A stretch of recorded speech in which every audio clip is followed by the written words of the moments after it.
Srimad Bhagavatam, Canto 1, Chapter 1, Text 4, Verse and Purport. Once in a holy place in the forest, translation of the purport of the verse. Once in a holy place in the forest of Namisharanya, great sages headed by the sage Shaunaka assembled to perform a great 1,000-year sacrifice for the satisfaction of the Lord and his devotees. Purport. The prelude of Srimad Bhagavatam was spoken in the previous 3 shlokas. Now the main topic of this great literature is being presented. Srimad Bhagavatam, after its first recitation by Srila Shukadeva Goswami, was repeated for the second time at Namasharanya. In the Vaya Tantra, it is said that Brahma, the engineer of this particular universe, contemplated a great wheel which could enclose the universe. The hub of this great circle was fixed at a particular place known as Namasharanya. Similarly, there is another reference to the forest of Naimisharanya in the Varaha Purana, where it is stated that by performance of sacrifice at this place, the strength of demoniac people is curtailed. Thus, Brahmanas prefer Naimisharanya for such sacrificial performances. The devotees of Lord Vishnu offer all kinds of sacrifices for his pleasure.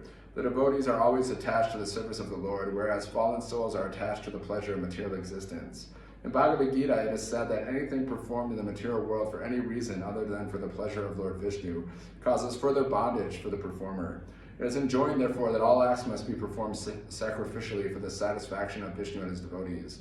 This will bring everyone peace and prosperity. The great sages are always anxious to do good to the people in general, and such the sages headed by Shaunaka and others assembled at this holy place of Naimisharanya, with the program of performing a great and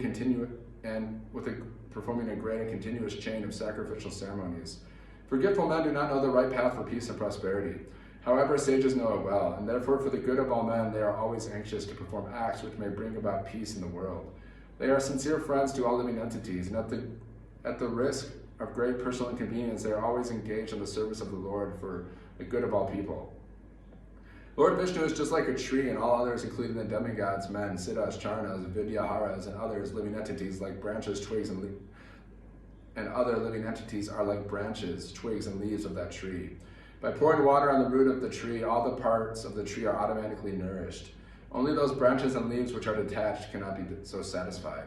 Detached branches and leaves dry up gradually despite all watering attempts. Similarly, human society, when it is detached from the personality of Godhead, like detached branches and leaves, is not capable of being watered. And one attempting to do so is simply wasting his energy and resources. The modern materialistic society is detached from its relation to the Supreme Lord. In all its plans which are being made by atheistic leaders are sure to be baffled at every step. Yet they do not wake up to this.